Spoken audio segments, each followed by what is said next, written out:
Honours চতুর্থ বর্ষ প্রাণীবিদ্যা বিভাগের শিক্ষার্থীরা আমরা জিন প্রকৌশল জীব প্রযুক্তি এই কোর্সটি পড়ছিলাম। Course code 243103। আমরা নবম অধ্যায়ে ছিলাম। নবম অধ্যায়ে হচ্ছে জিন ক্লোনিং নীতি, জিন ক্লোনিং কৌশল। আমরা আজকে যে বিষয়টি দেখব এই অধ্যায় থেকে সেটি হচ্ছে পলিমারেজ চেইন রিয়াকশন। সংক্ষেপে যদি আমরা বলি তাহলে পিসিআর। এই ওয়ার্ডটা তোমাদের অনেক সময় 1 মার্কসের কোশ্চেন হিসাবেও আসে যে পিসিআর এর পূর্ণরূপ লেখো, অর্থাৎ পিসিআর এর পূর্ণরূপ হবে পলিমারেজ চেইন রিয়াকশন। এখন এই জিনিসটা কি, আমরা এটা আগে সংজ্ঞায় আসি, তারপরে আমরা এর ডিটেলসে দেখব। তো পলিমারেজ চেইন রিয়াকশন, পলি অর্থ অনেক, কিন্তু এখানে পলিমারেজ বলতে একটা এনজাইম বোঝানো হয়েছে, এবং চেইন অর্থাৎ চক্রের মতন হয়ে এই রিয়াকশনটা হয় দেখে এটাকে বলা হচ্ছে পলিমারেজ চেইন রিয়াকশন। তো এখানে কি হয়, এটা একটা তাপমাত্রা নিয়ন্ত্রিত বিক্রিয়া, অর্থাৎ তাপমাত্রা কম বেশির মাধ্যমে এই প্রক্রিয়াটা সম্পূর্ণ হয়ে থাকে। চাক্রিক একটা মানে একসাথে অনেকগুলো চক্র সম্পূর্ণ হয়, এবং ক্লোনিং পদ্ধতি অর্থাৎ হুবহু কোনো কিছুর কপি তৈরি করা হয়, এবং খুব কম সময়ে কপিগুলো তৈরি হতে পারে। এবং সেক্ষেত্রে আমরা কিসের কপি তৈরি করব? ডিএনএর কপি তৈরি করব। অর্থাৎ আমরা যদি বলি যে তাপমাত্রা নিয়ন্ত্রিত এমন একটি চাক্রিক ক্লোনিং পদ্ধতি যেখানে অতি অল্প সময়ে বহু সংখ্যক ডিএনএর কপি তৈরি করা হয়, সেই প্রক্রিয়াটাকে আমরা বলছি হচ্ছে পলিমারেজ চেইন রিয়াকশন বা পিসিআর। তো এখানে আমরা দেখি যে এই পলিমারেজ সাইক্লিক যে প্রসেস, এই প্রসেসটা মূলত একবারে যেটা হয়ে থাকে সেটা হচ্ছে 30 থেকে 35 সাইকেলস একটা সেটিংসে হয়ে থাকে, এবং এক্ষেত্রে প্রতিটা সাইকেল সম্পূর্ণ হতে 3 থেকে 5 মিনিট সময় লাগে, এবং 3টি স্টেপে একটি সাইকেল সম্পূর্ণ হয়ে থাকে। তো 3টি সাইকেলের মধ্যে প্রথমটা হচ্ছে ডিন্যাচারেশন, এবং অবশ্যই যেহেতু একটা তাপমাত্রা বেসড রিয়াকশন প্রক্রিয়া সেজন্য তাপমাত্রার উপরে ডিপেন্ড করে প্রত্যেকটি স্টেপ। এবং প্রথম যেটা সেটা হচ্ছে ডিন্যাচারেশন। ডিন্যাচার মানে হচ্ছে আলাদা হয়ে যাওয়া। কি আলাদা হয়? দুটোর স্ট্যান্ড, ডিএনএর যে স্ট্যান্ড একত্রিত থাকে সেই স্ট্যান্ড দুটো পরস্পরের থেকে আলাদা হয়ে থাকে, এবং এক্ষেত্রে তাপমাত্রা অনেক বাড়িয়ে দিতে হয়। সর্বোচ্চ তাপমাত্রাটা এখানে থাকে 95 ডিগ্রি সেলসিয়াস। এর পরের ধাপটা হচ্ছে অ্যানিলিং। অ্যানিলিং মানে হচ্ছে যে দুটো স্ট্যান্ড আলাদা হওয়ার পরে ওই দুটো স্ট্যান্ড থেকে নতুন আরেকটা, প্রত্যেকটার সাথে একটা একটা করে নতুন স্ট্যান্ড যুক্ত হবে, তৈরি হবে। এই যে নতুন স্ট্যান্ড তৈরি হওয়ার যেই প্রসিডিউরটা সেটা হচ্ছে অ্যানিলিং। এক্ষেত্রে কি করা হয়? তাপমাত্রা কমিয়ে আনা হয়, এবং তাপমাত্রা সাধারণত 55 ডিগ্রি সেলসিয়াস থেকে 65 ডিগ্রি সেলসিয়াস তাপমাত্রায় রাখা হয়। পরবর্তীতে কি হয়, প্রক্রিয়াটা স্ট্যান্ড দুটো নতুন স্ট্যান্ড তৈরি হওয়ার প্রক্রিয়াটা শুরু হবে, এবং এই স্ট্যান্ডটা বাড়তে থাকবে, এবং সেইটাকে বলা হচ্ছে এক্সটেনশন। এবং এক্ষেত্রে তাপমাত্রা কিছুটা বাড়িয়ে দেওয়া হয়, এবং সেটা 72 ডিগ্রি সেলসিয়াস, অর্থাৎ এটা তাপমাত্রা বেসড একটা প্রসিডিউর মূলত। তো আমরা দেখি যে এই ধাপগুলা কিভাবে হচ্ছে। তো এক্ষেত্রে আমাদের প্রথমে কি কি জিনিস লাগবে আমরা একটু দেখি। পিসিআর মেশিন লাগবে। তো মেশিনটা দেখতে এরকম থাকে, টিউবের মধ্যে এখানে ডিএনএ স্যাম্পল এবং আদার্স যে কেমিক্যালগুলো আমার লাগবে সেগুলো সহ এই মেশিনের ভেতরে টিউবটা দিয়ে দিলে অটোমেটিক্যালি আমার টিউবের মধ্যে ডিএনএর অসংখ্য কপি তৈরি হয়ে যাবে। এটা মেশিন তো লাগবে, তার সাথে কি লাগবে? ডিএনএ স্যাম্পল লাগবে। এটা হচ্ছে মনে করি আমাদের ডিএনএ স্যাম্পল। তারপরে লাগবে প্রাইমার।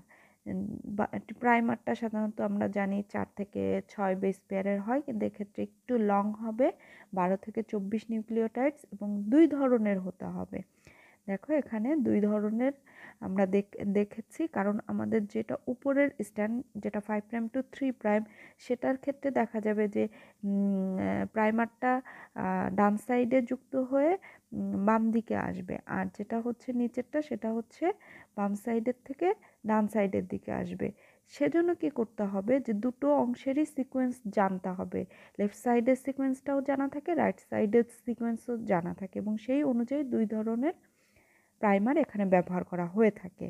এরপরে যেটা লাগবে 4 ধরনের যেই নিউক্লিওটাইডস ডিএনটিপিস আমরা বলে থাকি, যেটা হচ্ছে আমরা অ্যাডেনিন, গুয়ানিন, থায়ামিন, সাইটোসিন 4 ধরনের যেই ডিএনটিপিস আছে সেগুলো লাগবে। এরপরে আমাদের লাগবে ট্যাগ ডিএনএ পলিমারেজ। থার্মাস অ্যাকুয়াটিস নামক ব্যাকটেরিয়া থেকে এ ধরনের এনজাইম পাওয়া যায়।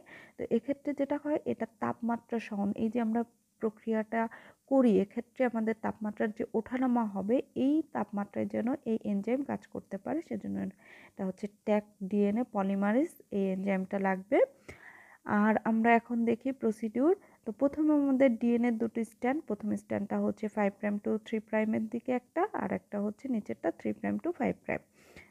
তো এখানে আমাদের যে সাইক্লিক প্রসিডিউর, তার মধ্যে আমরা এই অংশটুকু দেখো, উপরেরটার আমরা লাল কালারটাকে একটু মাথায় রাখবো, আর নিচের হচ্ছে গ্রিন কালার। এই দুটো অংশ হচ্ছে মূলত আমাদের টার্গেট সিকোয়েন্স, এবং এখানেই আমাদের ডিএনএটাকে এক্সটেন্ড করতে হবে, এই অংশটুকুরই আমার কপি তৈরি করতে হবে। তো সেক্ষেত্রে এটা হচ্ছে আমার টার্গেট সিকোয়েন্স, এবং এই যে দুটো অংশ দুই পাশের, এই দুটো অংশের অবশ্যই সিকোয়েন্স আমাদের জানা থাকতে হবে, তাহলেই আমরা প্রাইমারটা যে ইউজ করব সেটা এই অংশে সংযুক্ত হতে পারবে, যেটা আমরা বলছি যে নন সিকোয়েন্স অবশ্যই থাকতে হবে এই দুই অংশে। এখন সাইকেল প্রথম আমরা বলেছি যে এখানে অ্যাট এ টাইম 30 থেকে 35টা সাইকেল হয়ে থাকে। তো প্রথম সাইকেলটা যেমন হবে, পরবর্তী এই সাইকেলটা কমপ্লিট হওয়ার পরে সেকেন্ড সাইকেলও সেম প্রসিডিউর হবে, থার্ড, ফোর্থ, এভাবে 35টা বা 30টা সাইকেল হতে পারে। তো প্রথম সাইকেলটা কেমন হয় আমরা একটু দেখি। প্রথমটা হচ্ছে ডিন্যাচারেশন, এবং সেক্ষেত্রে তাপমাত্রা কত থাকবে, 95°C, এবং সেক্ষেত্রে হাইড্রোজেন বন্ডগুলো পরস্পর থেকে বিচ্ছিন্ন হয়ে যাবে, বিচ্ছিন্ন হয়ে দুটো স্ট্যান্ড আলাদা হয়ে যাবে। তাহলে কি হবে, একটা স্ট্যান্ড পাবো, এখানে আর একটা স্ট্যান্ড পাবো। তাহলে প্রথম সাইকেলের প্রথম ধাপ হচ্ছে ডিন্যাচারেশন, 95°C, হাইড্রোজেন বন্ডগুলো ভেঙে দুটো স্ট্যান্ড পরস্পর থেকে আলাদা হয়ে যাবে। সেকেন্ড যে ধাপটা আমাদের থাকবে সেটা হচ্ছে অ্যানিলিং। তাপমাত্রা আমাদের রাখতে হবে 55°C থেকে 65°C। দেখো দুটো স্ট্যান্ড পরস্পরের থেকে আলাদা হয়ে গিয়েছে। এই ধাপে আমরা যেটা দেখব সেটা হচ্ছে তাপমাত্রা যখন কমিয়ে দেওয়া হয়, তখন এই যে নন সিকোয়েন্স আমাদের যে দুটো প্রান্ত ছিল, সেই দুই প্রান্তে দুই ধরনের প্রাইমার পরস্পরের সাথে যুক্ত হয়। যুক্ত হওয়ার পরে যেটা দেখব, ডিএনএ পলিমারেজের ওই যে ট্যাগ পলিমারেজ যেটা ছিল, তার উপস্থিতিতে উপরের যেই স্ট্যান্ডটা, সেটা দেখো রাইট সাইড থেকে লেফট সাইডের দিকে বৃদ্ধি পাবে, কারণ আমরা জানি নতুন স্ট্যান্ড সবসময় 5' টু 3'-এর দিকেই বৃদ্ধি পায়। এবং নিচের যেটা, সেটা হচ্ছে লেফট সাইড থেকে রাইট সাইডের দিকে বৃদ্ধি পাবে, কারণ নতুন স্ট্যান্ড 5' টু 3'-এর দিকে বৃদ্ধি পায় দেখে এটা লেফট সাইড থেকে রাইট সাইডের দিকে যাবে। এটা গেল আমাদের সেকেন্ড স্টেপ বা সেকেন্ড ধাপ। এখন আসি আমরা তৃতীয় ধাপ। তৃতীয় ধাপ হচ্ছে এক্সটেনশন, সেখানে তাপমাত্রা 72°C থাকবে, অর্থাৎ এই যে সিকোয়েন্সটা সেটা সামনের দিকে আগিয়ে যাবে, অর্থাৎ লাইনটা বর্ধিত হয়ে আমরা দুটো ডিএনএ খণ্ড পাবো, ডাবল হেলিক্স দুটো ডিএনএ পাবো। তো এক্ষেত্রে দেখা যাবে এটা হচ্ছে অরিজিনাল স্ট্যান্ড, এটাও হচ্ছে আমার অরিজিনাল স্ট্যান্ড, যেটা আমরা মাতৃ স্ট্যান্ড বলতে পারি। এবং এক্ষেত্রে এই দুটো স্ট্যান্ড হচ্ছে উপরের গ্রিন কালারটা এবং নিচের লাল অংশ, যেটা এই দুটো অংশই কিন্তু আমাদের সেই টার্গেট সিকোয়েন্স। দেখো উপরের যেটা সেটা হচ্ছে উপরে লাল নিচে গ্রিন, অর্থাৎ আমাদের যে অরিজিনাল ডিএনএ ছিল সেই ডিএনএর মতন। আবার নিচেরটার ক্ষেত্রেও আমরা যেটা দেখছি সেটাও কিন্তু সেম, উপরে লাল একটা, নিচে গ্রিন কালারের যে সিকোয়েন্স সেটাই আমরা পাচ্ছি।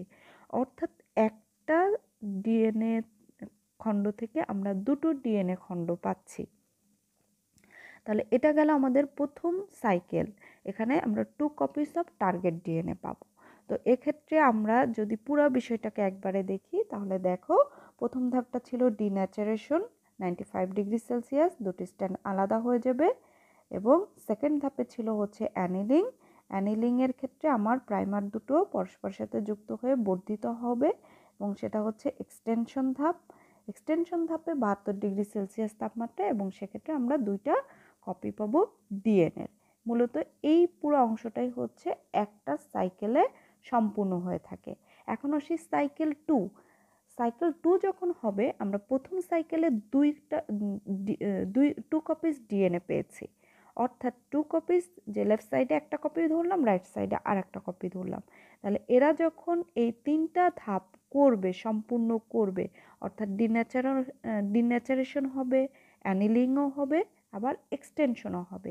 তাহলে প্রথম যখন ডিন্যাচারেশন হবে তাহলে লেফট সাইডের থেকে আমরা 2টো স্ট্যান্ড পাবো, রাইট সাইড থেকেও 2টো স্ট্যান্ড পাবো, এবং এই লেফট সাইড থেকে আমরা 2টো কপি পাবো, রাইট সাইড থেকে 2টো কপি পাবো। অর্থাৎ প্রথম সাইকেলে আমরা একটা ডিএনএ থেকে 2টো কপি পেয়েছি, কিন্তু সেকেন্ড সাইকেলে এসে আমরা কি পাচ্ছি, 2টো ডিএনএ খণ্ড থেকে 4টা কপি পাচ্ছি।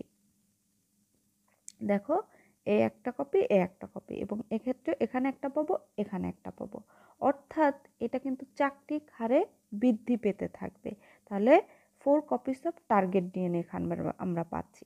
থার্ড সাইকেলে যখন আসবো তখন আমাদের 4টা ডিএনএ খণ্ড, এবং 4টা খণ্ড থেকে আমরা হচ্ছে 3টা ধাপ সম্পূর্ণ হওয়ার পরে 8 কপিস অফ টার্গেট ডিএনএ পাবো।